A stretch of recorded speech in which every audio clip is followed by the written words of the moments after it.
Friends, జేని మన ఇంటికి తీసుకొచ్చినప్పుడు దగ్గర నుండి త్రూఅవుట్ ద డే మెమరీస్ అండి ఇవి. షాప్లో ఉన్నప్పుడండి. చూడండి తను ఎలా చూస్తున్నాడో. మేము చూస్తున్నాము. జేతో పాటు ఇంకొక ఫీమేల్ పప్పీ కూడా ఉండింది. కానీ మేము మేల్ కావాలని చెప్పేసి అన్నాము. చూడండి ఆ కేజ్లో నుండి అసలు వీళ్ళు నన్ను తీసుకెళ్తారా లేదా, ఇంతసేపు చూస్తున్నారేంటి అన్నట్టు చూస్తుంది చూడండి.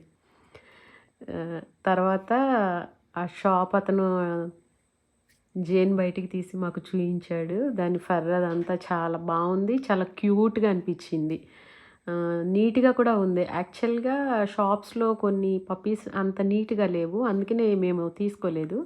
తర్వాత వేరే షాప్కి వస్తే ఈ పప్పీ చూసాము, జేన్ చూసాము, చాలా బాగుందండి.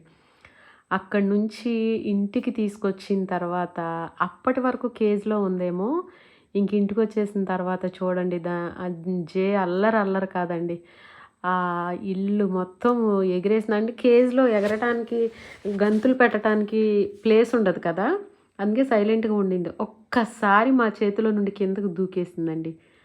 అసలు ఎలా ఎగిరిందంటే ఆ హాల్ రూమ్ మొత్తం విపరీతంగా ఎగిరిందనమాట. తర్వాత ఇంక ఎగిరి అలిసిపోయింది. ఇంకా అందుకోసం అని చెప్పేసి స్నానం చేయిద్దాం అనుకున్నాము.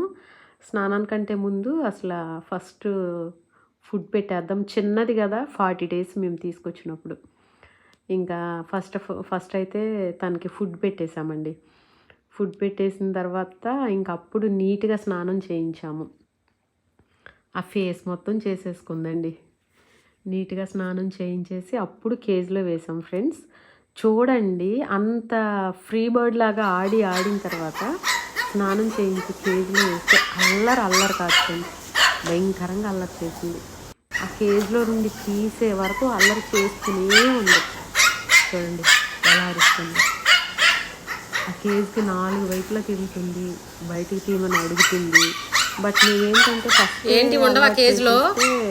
బాగుంటుంది కేజ్లో నిద్ర కూర్చుదామని అలా చెప్పు, కానీ 1 day కూడా కేజ్లో పడుతుంది, అస్సలు పడుకోలేదు. బయటకు తీసే వరకు అరిచింది, నైట్ టైం కూడా అరిచింది. ఇది ఫ్రెండ్స్ ఫస్ట్